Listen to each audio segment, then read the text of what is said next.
1 Pierre, chapitre 1er. Nous allons commencer. Puis on prend 1 Pierre, chapitre 3. Et puis on va commencer d'abord dans 1 Pierre, chapitre 1er. Et puis on va prendre aussi 1 Pierre, chapitre 3.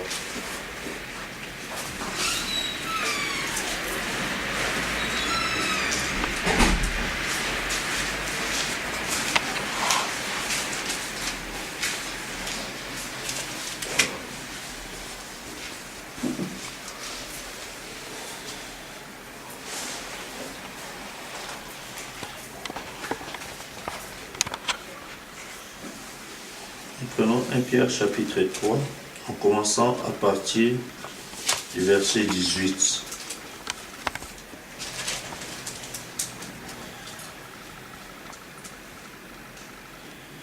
Et commençons à partir du verset 15. Allons-y. 1 Pierre chapitre 3.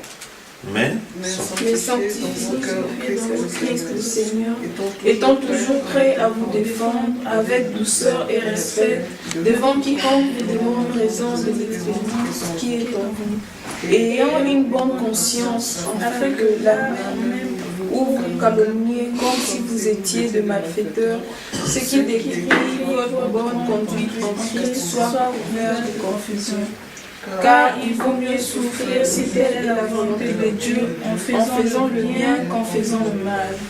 Christ aussi a souffert une fois pour le péché, lui juste pour des injustes, afin de nous amener à Dieu, ayant été mis à mort, ayant contre le chair, mais ayant été rendu vivant quant à l'esprit, dans lequel aussi il est allé prêcher aux esprits en prison, qui autrefois avait été incrédule, lorsque la patience de Dieu se prolongeait au jour de Noé, pendant la construction de l'arche, dans laquelle un petit nombre de personnes, c'est-à-dire oui, furent sauvées à travers nous. Amen.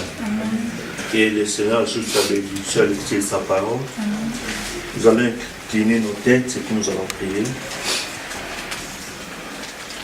Éternel, notre Père et notre Dieu, nous te disons merci pour le souffle de vie que tu viens nous accorder.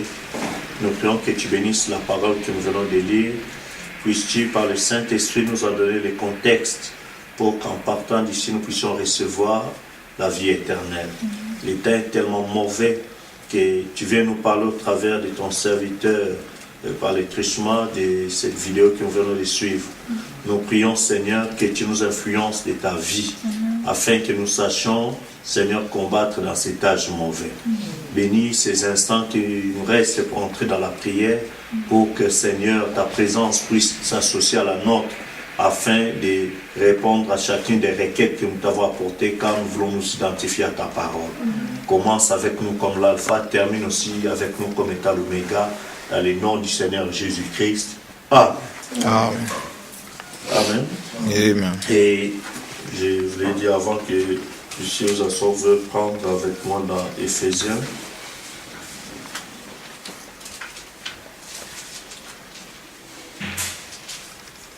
Chapitre 6.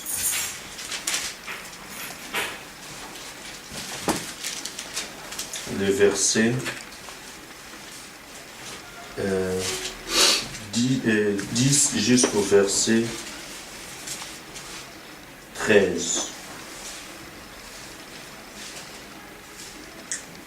Éphésiens 6, verset 10 à 13. Allons-y. Au reste, fortifiez-vous dans le Seigneur et par sa force toute puissante. Revêtez-vous de toutes les armes de Dieu, afin de pouvoir tenir ferme contre les ruses du diable.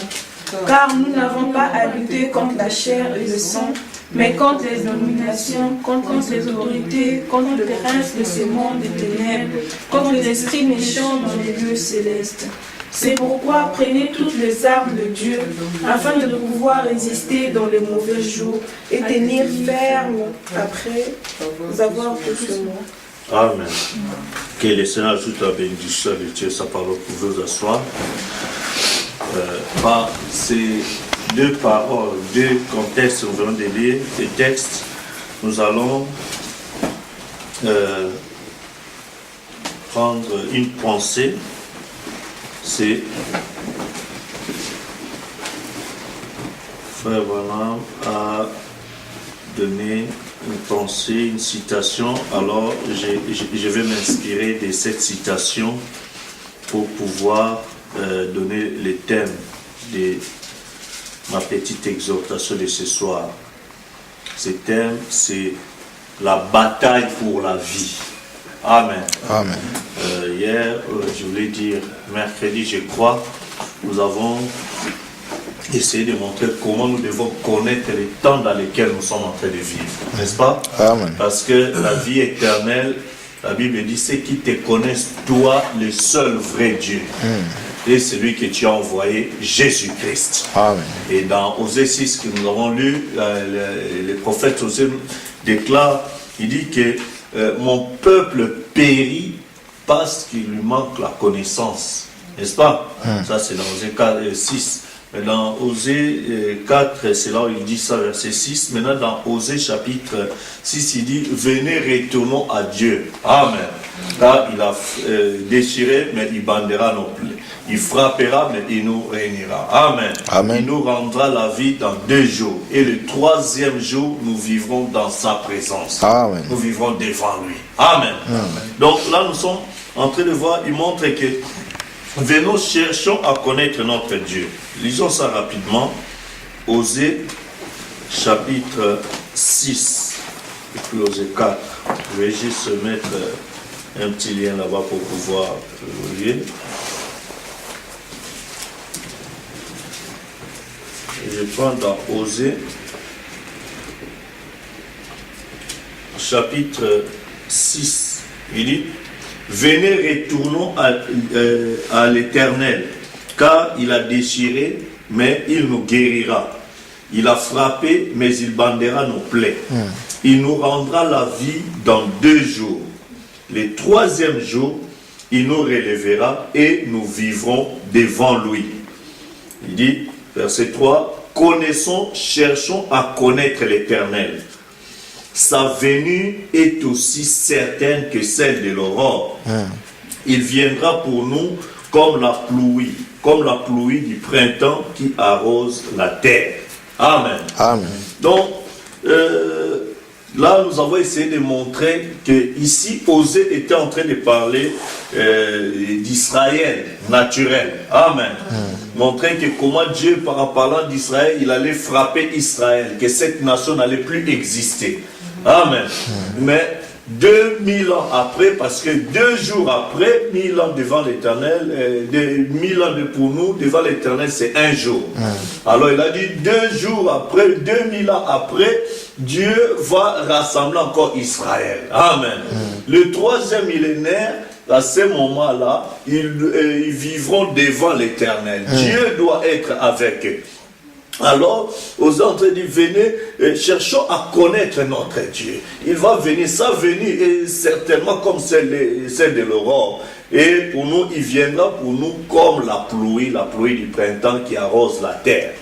Amen. Amen. Et dans Osée chapitre 4, c'est là où je vous ai montré au verset 6, la Bible dit, mon peuple est détruit parce qu'il lui manque la connaissance. Amen. Donc là, nous avons montré que c'est le peuple de Dieu qui est en train de périr. Le peuple de Dieu qui est en train de se perdre. Pourquoi? Parce qu'il lui manque la connaissance. Or, la connaissance dont on parle ici, ce n'est pas la connaissance des mathématiques, des physiques, de l'algèbre, de l'arithmétique, ou bien de la comptabilité, ou bien de gestion d'entreprise, ou quoi que ce soit. Mais la connaissance dont on parle ici, c'est la connaissance de l'Éternel. Or, cette connaissance de l'Éternel, c'est ce qui est même la base de la vie éternelle. Parce que dans Jean chapitre 17, au verset 3, la Bible nous dit, ça c'est la propre prière du Seigneur Jésus-Christ, n'est-ce pas? C'est la propre déclaration du Seigneur Jésus qui dit, or la vie éternelle, c'est qu'ils te connaissent, toi, le seul vrai Dieu.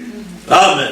Et c'est lui que tu as envoyé, Jésus-Christ. Donc, nombreux de gens au jour d'aujourd'hui, ils ne connaissent pas Dieu. Nombreux de gens, parce qu'ils manquent cette connaissance de Dieu, c'est ce qui fait en sorte qu'ils sont en train de périr. Parce qu'ils manquent la connaissance de la révélation de ce que Dieu, c'est pourquoi ils ne sont pas en train de comprendre qu'est-ce qui se passe. Mais lui, le Seigneur nous dit, le connaître, lui, c'est ça la vie éternelle. Amen. Amen. Donc nous voulons ce soir essayer, nous avons essayé de parler le mercredi dernier, comment nous devons comprendre, quand on comprend le temps dans lequel nous sommes en train de vivre, qu'Israël est déjà dans sa patrie, ça fait déjà plus de 2000 ans, nous sommes maintenant dans le 3e jour. Parce que nous sommes dans le 21e siècle, n'est-ce pas? 21e siècle, c'est plus de 2000 ans. Quand on met 2 plus 1, ça donne 3. C'est le 3e jour. Est-ce que vous comprenez? Donc ce 21e siècle, c'est ce qu'on appelle le 3e millénaire. Israël doit vivre devant l'Éternel.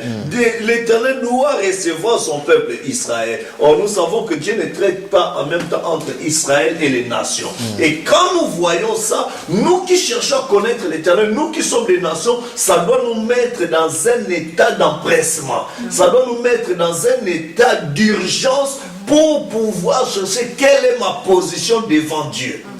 Amen. Qu'est-ce que je dois faire par rapport à la parole de Dieu? Si j'écris ce message, c'est pour être enlevé.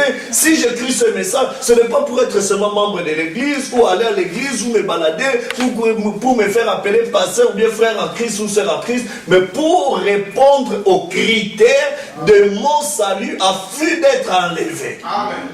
Disons même, donc quand nous comprenons cela doit nous amener à un état d'urgence.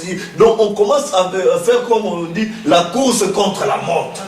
N'est-ce pas? Oh, dans une course, on ne fait pas la course pour courir seulement comme ça, mais on doit faire la course pour remporter les prix. C'est comme une bataille. N'est-ce pas? Maintenant, j'aimerais lire dans une citation de frère Branham dans le message. Qui est ce Melchisedec? Prêché 21 février 65 au paragraphe 106. Il dit, Jacob lutta toute la nuit. Amen. Amen. Et ne voulut pas le laisser partir, qu'il ne l'ait béni. C'est juste la bataille pour la vie. Quand Jacob a compris qu'il était en face de l'ange de l'Éternel, qu'il était en face de l'Éternel, il a dit non, comme je comprends que c'est l'Éternel qui est là, moi toute ma vie j'ai été supplanteur, voleur et tout ça, et que mon frère vient à ma rencontre, il peut me tuer, tout peut m'arriver. Maintenant que je connais que je suis en face de Dieu, je ne peux pas le laisser partir comme ça. Je connais que j'ai le message qui va enlever mon âme de la terre vers la gloire. Je ne veux pas faire passer le message comme ça, que ça retourne en Israël sans que le message m'ait béni. Non, je dois me battre pour la vie. Ma foi dans ce message doit être une question de vie ou de mort. Amen. C'est pourquoi j'ai dit, il a intitulé cela la bataille pour la vie. Amen. Et frère Branham continue, et une fois la bataille terminée, alors Dieu vous donne une partie de lui-même. C'est sa véritable communion. Le petit morceau de pain et l'hostie ne font que la représenter. Vous ne devriez la prendre que si vous avez combattu jusqu'au bout et que vous êtes devenu une partie de Dieu. Amen. Vous comprenez? Amen. Donc Jacob lutta toute la nuit. Amen. Et ne voulut pas le laisser partir, qui ne l'ait béni. C'est juste la bataille pour la vie. Amen.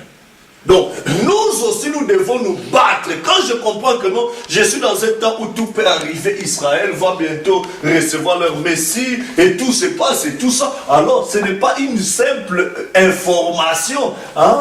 Israël va construire les temples. Oh, mais c'est joli. On ira faire le tourisme là-bas, et tout ça. Ce n'est pas ça l'objectif.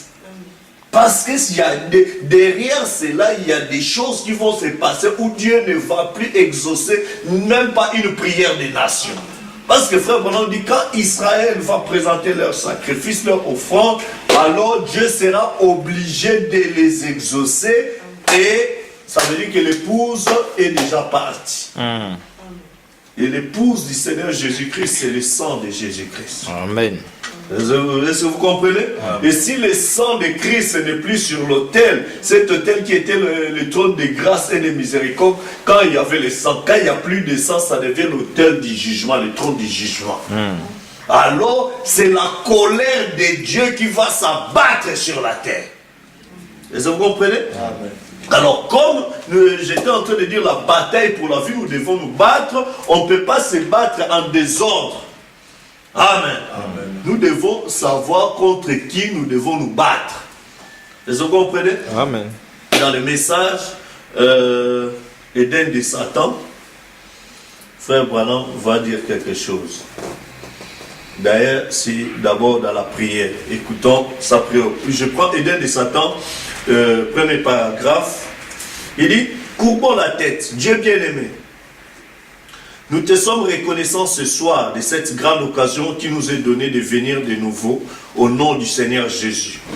Affronter notre ennemi, ton ennemi, ici sur le champ de bataille avec la parole pour le chasser du milieu de ton peuple afin qu'il puisse voir ce soir, Seigneur, la lumière de l'évangile. Je te prie d'oindre nos yeux de collyre pour qu'il nous ouvre, qu'il s'ouvre à la vérité. Que nous repartions d'ici en disant que notre cœur ne brûlait-il pas au-dedans de nous alors qu'il nous parlait en chemin? Guéris ceux qui sont malades et affligés, encourage ceux qui sont découragés, relève les mains des affaiblis qui étaient languissantes. Puissions-nous porter nos regards sur la venue du Seigneur Jésus. Amen. Que nous croyons toutes proches. Nous les demandons au nom de Jésus. Amen. Amen. Et dans le message, la puissance des transformations, prêché le 31 octobre 65. Ça, il a prêché Éden de Satan, 29 août 65.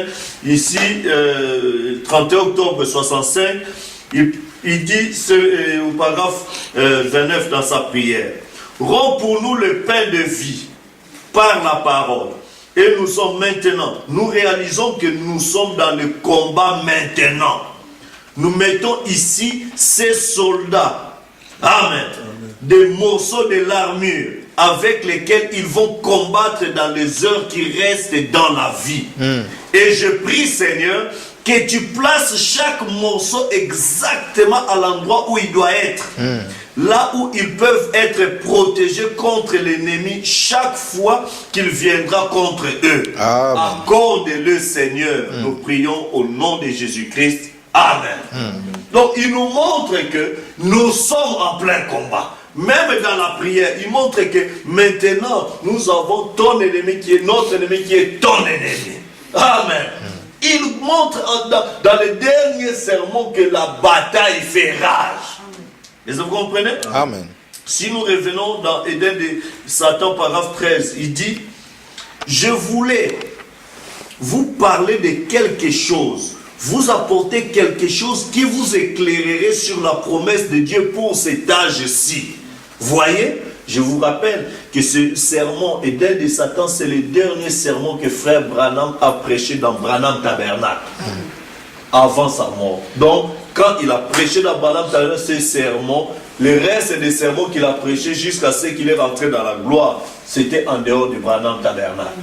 Maintenant, ici, il dit, dans son dernier sermon, il dit, je voulais vous parler de quelque chose, vous apporter quelque chose qui vous éclairerait sur la promesse de Dieu pour cet âge-ci. Vous voyez, quelque chose, non pas quelque chose que quelqu'un d'autre a été à une autre époque, mais quelque chose, ces choses-là sont très bien.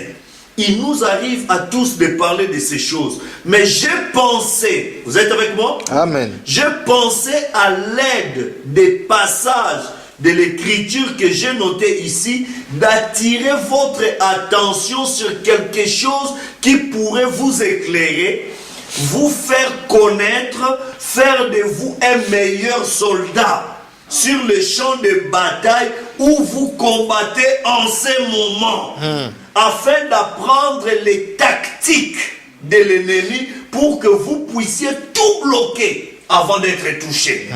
Amen. Voyez-vous, voilà l'essentiel. C'est d'apprendre à éviter les coups autant que possible. Dans sa prière, il dit à Dieu que nous sommes en pleine bataille. Contre qui? Notre ennemi, c'est ton ennemi, Seigneur. Amen. Mais maintenant, ici, il dit que j'aimerais que vous puissiez apprendre, j'aimerais vous éclairer à comprendre dans l'âge dans lequel nous sommes en train de vivre, dans le terrain où vous combattez maintenant, que vous puissiez savoir comment vous pouvez apprendre les tactiques de l'ennemi. Vous êtes avec moi? Amen. Si vous connaissez comment ton ennemi viendra te combattre, son style de combat et tout ça, ça te permet déjà de te préparer en conséquence. Amen. Amen. Même les équipes et tout ça, ils veulent savoir comment l'autre équipe s'entraîne et tout ça. Comme ça, vous allez vous entraîner par rapport à leur stratégie. Est-ce que vous comprenez? Amen. Ici, maintenant, dans le combat, le prophète dit que maintenant, vous devez apprendre des techniques de l'ennemi afin de vous protéger avant d'être touché. Parce que c'est une bataille, c'est un combat. Vous devez vous attendre à recevoir des coups. Des coups qui vont peut-être vous empêcher, vous faire tomber, vous décourager de continuer encore, vous relever pour continuer le voyage. La vie chrétienne et tout ça, sachant que nous sommes en pleine bataille maintenant en ce moment. Amen. Est-ce que vous comprenez? Alors, et nous n'avons pas lutté contre la chair et le sang, mais contre les esprits méchants dans les lieux célestes. Vous êtes avec moi? Amen. Alors, nous continuons. Dans le message, le combat au paragraphe 12. Frère Branham dit, maintenant, je sais que c'est un vieux dicton que les gens, ou plutôt un vieux dicton, à savoir qu'il n'est pas si vieux en fait. Les gens ne croient pas aux démons de nos jours. Mais ce qui compte, à mon avis, c'est bien de connaître votre ennemi. Amen. Et connaître votre ennemi et vous entraîner pour le combat que vous aurez quand vous le rencontrerez. Amen. Car vous allez le rencontrer et le connaître, savoir ce qu'est sa force. Et ensuite, vous entraîner pour ce combat quand vous allez les rencontrer. Car une chose est certaine, vous allez les rencontrer. Ainsi, entraînez-vous pour le combat. Amen. Est-ce que vous comprenez? N'allez pas dire, ah, moi les démons là, je ne crois pas à ça, vos histoires là des démons, ça fait longtemps que les gens parlent des démons. Moi je ne crois même pas à ça. Frère, voilà me dit que tu le veuilles ou pas, sache que tu vas les rencontrer. Si tu l'ignores, il va bien te connaître, tu ne sauras pas qui t'a tapé. Est-ce que vous comprenez? Amen. Mais si vous connaissez déjà votre ennemi, alors entraînez-vous déjà avant de toucher. Amen. Nous disons Amen. Alors, dans le message, aussi ordre de l'église. Je vous ai lu ça dans le combat, dans l'Éden de Satan, dans la puissance de la transformation. Je reviens maintenant dans l'ordre de l'église du 26 décembre 63. Il dit, et souvenez-vous, au paragraphe 9, et souvenez-vous, Dieu s'attend à ce que je veille à rester avec la parole. Vous êtes avec moi? Amen. Et je m'attends à ce que vous veillez à appliquer la parole. Voyez-vous, dans cette église. Moi, en tant que pasteur, quand je prêche, mon souci en vous prêchant la parole, c'est de vous voir appliquer la parole de Dieu.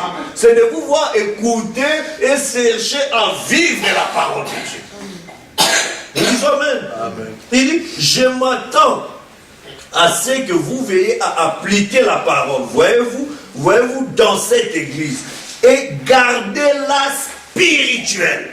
Car souvenez-vous-en, toutes les forces du royaume enténébré de Satan seront tournées contre vous. Est-ce que vous comprenez? Amen. Moi, je m'attends à ce que vous puissiez appliquer la parole. C'est que la Bible dit, si tu as un problème contre ton frère, va voir ton frère. Si tu as un problème contre ton frère, va voir ton... Et qu'il n'y ait pas de haine, d'animosité et tout ça. Appliquez cela de telle sorte que les courants, le Saint-Esprit puissent passer correctement au milieu de nous. Puissent se mouvoir librement. Nous disons Amen. Amen. Et gardez la spiritualité, car souvenez-vous-en, toutes les forces du royaume enténébré de Satan seront tournées contre vous, tandis que vous commencez à grandir dans le Seigneur. Vous devez être des soldats. Je peux entendre des amens? Amen. Pas seulement de nouvelles recrues. De nouvelles recrues ont un peu un esprit civil, un esprit militaire. Mais quand on est un soldat, le soldat ne connaît pas l'esprit civil. Lui connaît les ordres. Exact. Le commandant-chef a donné l'ordre. Moi, je suis là pour exécuter. Même s'il faut aller arrêter mon parent là-bas, je vais d'abord arrêter. Après, on va voir l'autre dossier après. Est-ce que vous comprenez? Parce que je dois travailler pour l'honneur de la patrie. Amen. C'est comme ça qu'est le soldat. Alors, vous devez être des soldats. Pas seulement de nouvelles recrues. Vous êtes des soldats âgés maintenant. Et vous avez été entraînés au combat. Écoutez. Et Satan viendra parmi vous. Vous êtes avec moi? Amen. Et il vous poussera à vous disputer entre vous s'il le peut. Amen. Qu'est-ce que Satan cherchera à faire? Disputer. Hein?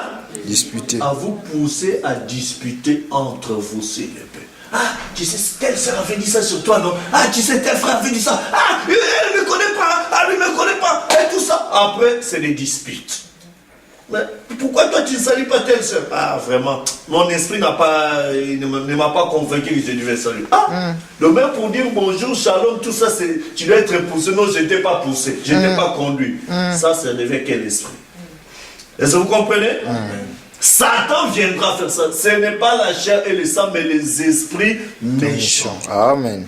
Nous devons lutter pour la vie. Amen. La vie chrétienne. Amen. Les vertus chrétiennes doivent vivre en moi. Ça doit être une bataille, un combat que chacun, du passé jusqu'au dernier brebis, doit combattre pour conserver la vie chrétienne, le principe chrétien. Disons Amen. Amen. Vous êtes des soldats âgés maintenant et vous avez été entraînés au combat. Et Satan viendra parmi vous et vous poussera à vous disputer entre vous s'il le peut. Repoussez-le tout de suite. Vous êtes frères et c'est l'ennemi. Amen. Nous sommes ici pour déployer un étendard en ces temps de la lumière du soir. Tandis que le monde est assombri et que tout le royaume de l'église est en train d'entrer dans le conseil des églises. Et très bientôt, ils vont essayer de clouer un écriteau à cette porte ici, fermée. Alors, nous devons nous rencontrer dans d'autres endroits, parce qu'ils fermeront certainement ces églises un de ces jours, si nous ne prenons pas la marque de la bête. Et c'est à nous de rester fidèles à Dieu. Amen. Jusqu'à ce que la mort nous libère. Eh oui. C'est ce que nous avons l'intention de faire. Disons Amen. Amen. Notre objectif, c'est de rester fidèle à Dieu. De veiller à ce que Dieu, par sa parole, puisse avoir la prééminence dans nos vies. Dieu, par sa parole, puisse rendre sa vie manifeste en nous. Sachant que nous avons l'ennemi en commun. Amen. Amen. Et cet ennemi-là, ce n'est pas la chair et le sang, mais c'est l'esprit méchant. Cet esprit de complexe, cet esprit d'animosité, cet esprit de souillure, cet esprit qui cherche à nous amener, à nous éloigner de la parole de Dieu. Amen. Nous devons être comment? Des veillants dans la prière, demander que nous devons nous battre pour pouvoir conserver la vie. Amen. Amen. Alors, frère Balaam dit dans le message la demeure future. Êtes avec moi? Amen. Au paragraphe 71, il dit Satan est encore ici. C'est pour ça que toutes ces choses arrivent. Des inimitiés, des guerres, des maladies, des hôpitaux, des problèmes, des conflits, tout ça. Pourquoi cela? Parce que Satan est encore ici. C'est pour ça que toutes ces choses arrivent. Il est encore ici. Et toutes ces forces du mal sont encore ici. Est-ce que vous comprenez? Amen. Ici,